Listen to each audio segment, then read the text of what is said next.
but intelligent. Tonight, we uncover what the cameras captured, but scientists couldn't explain.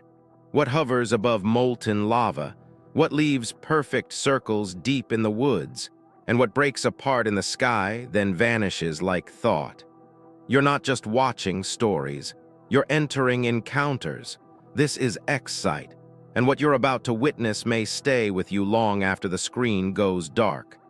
March 2021, Fagradalsfjall, the volcano had slept for centuries.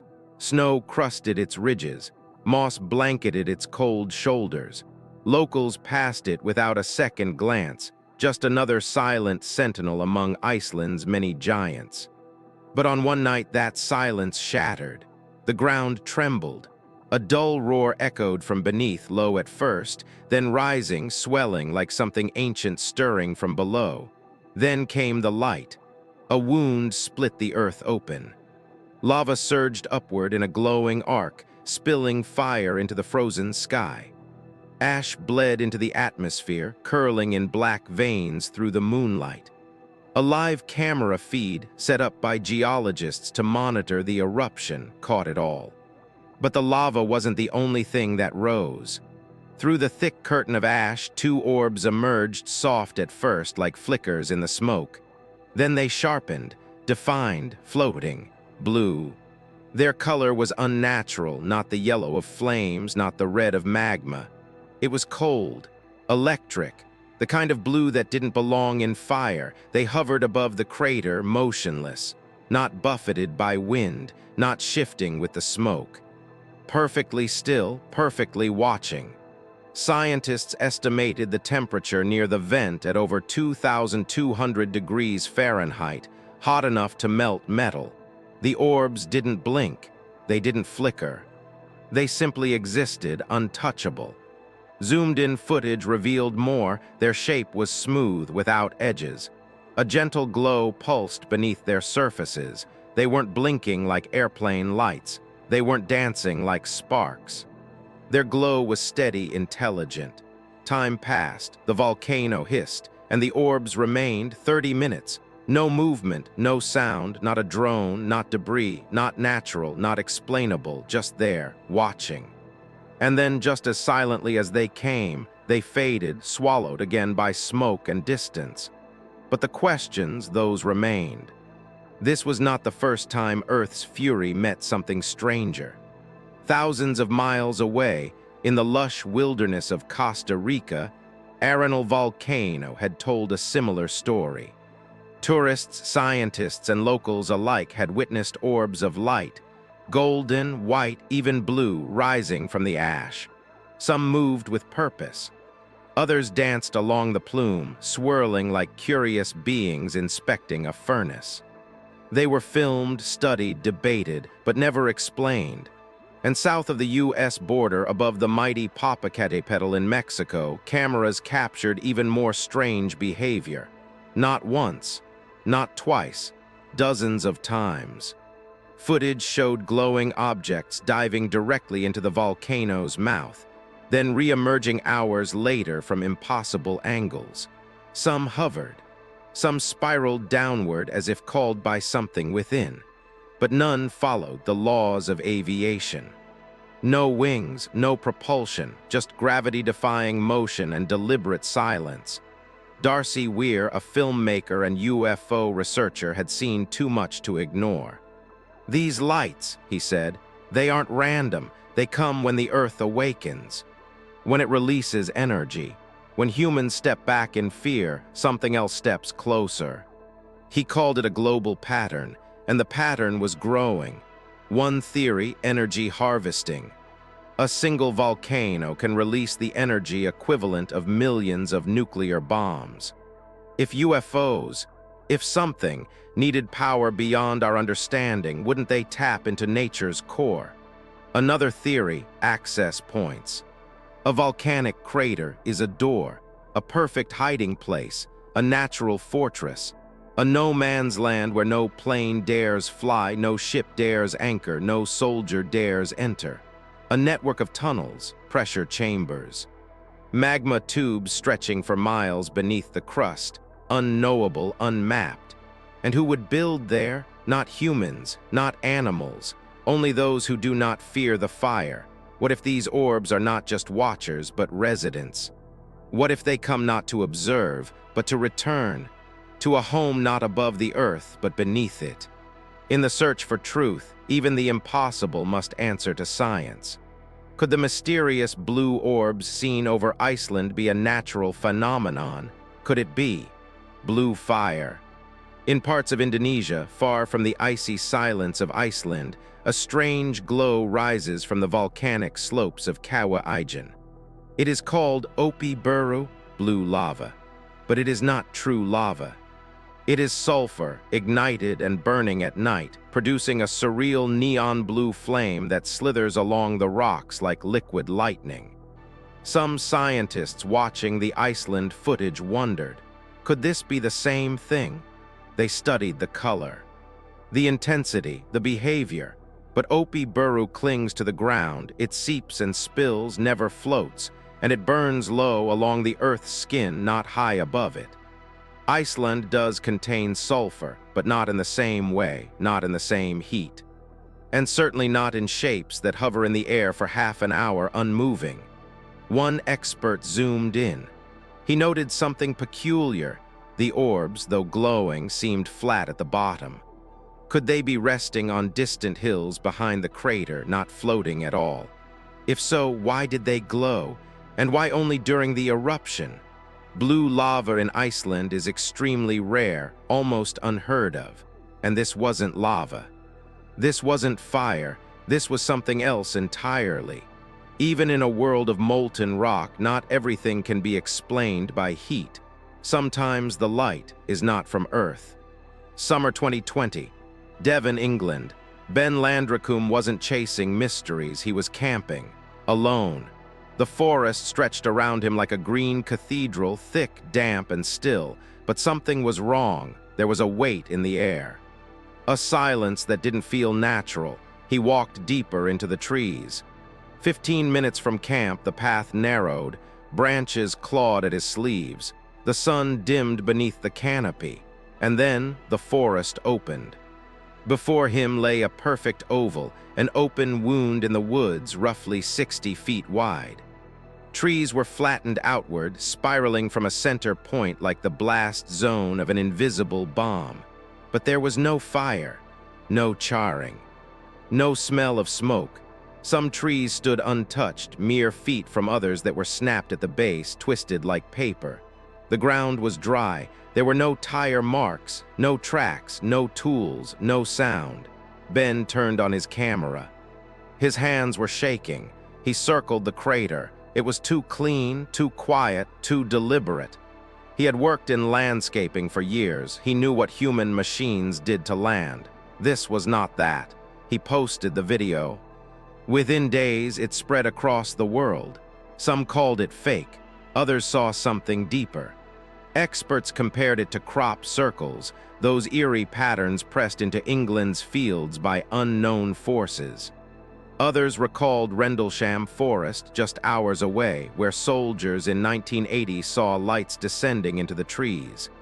Lights that left no metal, no wreckage, only silence and radiation. Ben's crater wasn't burned. It wasn't marked, it was just there, perfect, empty, waiting. What made the trees fall? That was the question experts asked when they reviewed Ben Landracum's footage. A clearing deep in the woods, an oval-shaped crater, trees blown outward, yet no fire, no debris, no trail. Military analysts were the first to weigh in. If this were an aircraft crash, one said, there would be more than fallen trees. You'd see wreckage, scorched earth, shards of fuselage, even a smell, oil, fuel, smoke. But here, there's nothing. No broken glass, no scorched bark, no signs of explosion. Others proposed a meteor strike, but again, the details didn't align. The trees were freshly felled, still green. Their leaves hadn't browned, the soil hadn't lifted.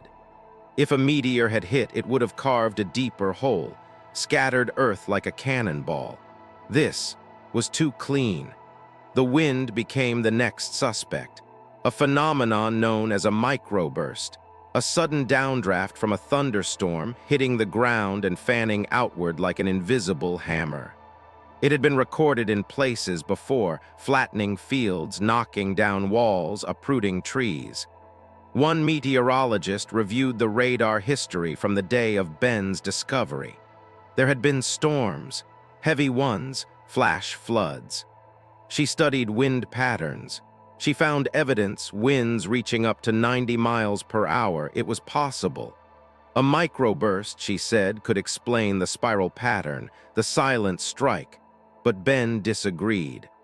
He remembered the forest before the crater, how it had felt, charged, the way the hairs on his arm had stood upright. The cold air, the quiet, almost too quiet, the way the birds stopped singing, it didn't feel like wind. It felt like presence. And so the crater remains, an answerless scar carved by something still unknown. A man looked up and saw something that didn't belong. It was not a firework, it didn't rise, it didn't explode, it hovered. A single orb of light, white with a golden pulse suspended in the air above the trees. He grabbed his phone, began to record. Minutes passed, the orb did not move. Did not flicker, it simply existed. Then, without warning, it split. From one orb came two.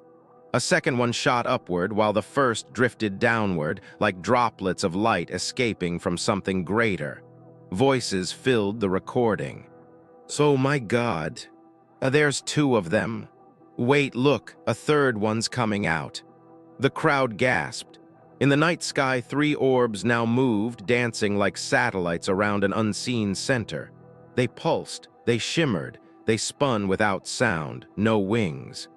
No tails, no blinking lights, just motion, perfect, fluid, silent. Some pointed to the military, others to drones, but the orbs defied both. They weren't following a path. They weren't filming anything. They were just there. And then, they faded, one by one, leaving only darkness and wonder. The man uploaded his video. It lasted over 8 minutes, an eternity in UFO footage. He later called the military base nearby. They had launched nothing that day. No exercises. No flares, no drones, no balloons.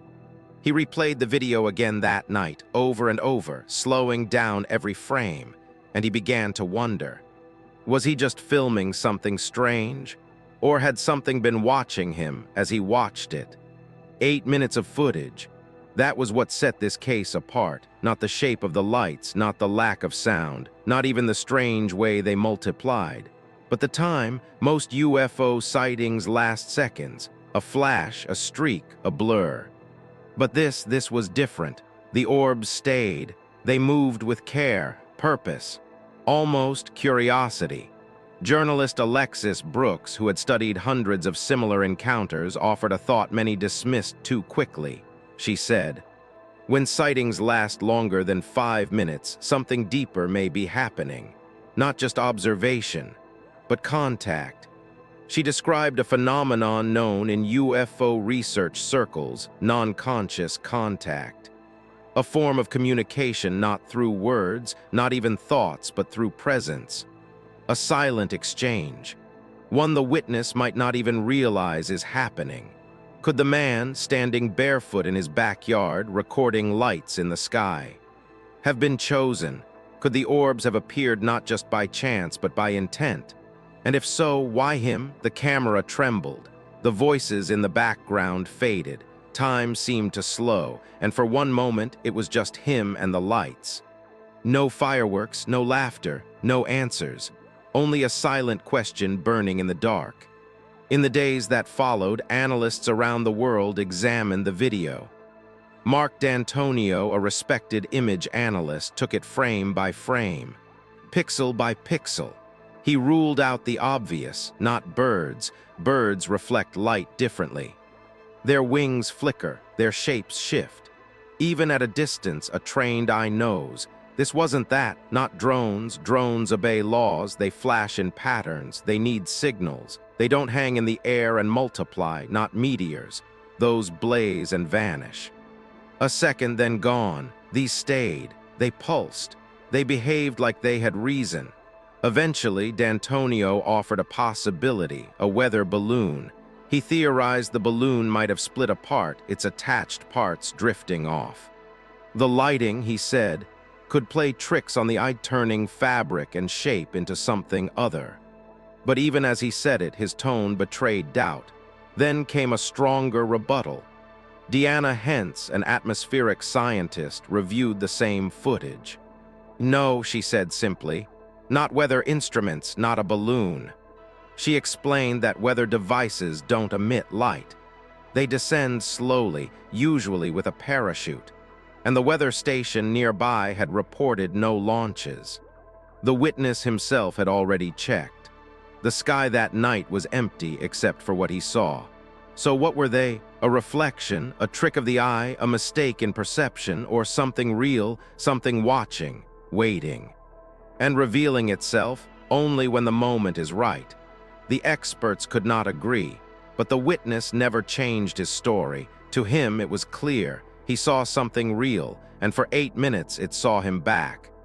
They left no sound, no signal, no clear reason for appearing, but they appeared anyway. Blue lights over burning earth, spiral craters in untouched forest, orbs that multiplied in plain sight. We searched for logic, for science, for proof, and yet some questions don't want answers, not yet. So now we turn to you. What do you think these were?